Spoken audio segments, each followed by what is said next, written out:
Telangana press academy చైర్మన్గా senior journalist Srinivasa Reddy నియామకమయ్యారు. ఉత్తర్వులు వెలువడిన సమయంలో శ్రీనివాసరెడ్డి కరీంనగర్లోనే ఉండటంతో ఆయనను నగరానికి చెందిన జర్నలిస్టులు పెద్ద ఎత్తున కలిసి అభినందనలు తెలియజేశారు.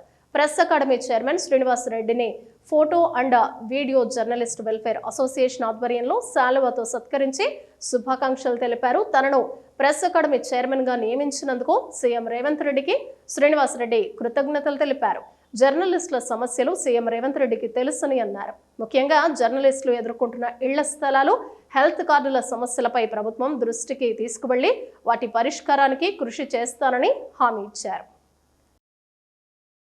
కరీంనగర్లో ఒక కార్యక్రమానికి వచ్చిన సందర్భంగా రాష్ట్ర ప్రభుత్వం ముఖ్యమంత్రి రేవంత్ రెడ్డి గారు నన్ను తెలంగాణ మీడియా అకాడమీ చైర్మన్గా నియమిస్తూ ఉత్తర్వులు జారీ చేశారు. సంతోషం. వారికి సందర్భంగా విశ్వాసం ఉంచినందుకు కృతజ్ఞతలు తెలియజేస్తున్నాను. జర్నలిస్టుల సమస్యలకు సంబంధించి వారు గత 5-6 ఏళ్ళుగా సమస్యలు వింటున్నారు.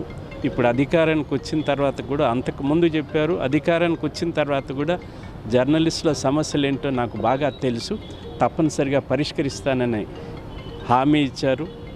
పలు సందర్భాల్లో వెల్లడించారు కూడా.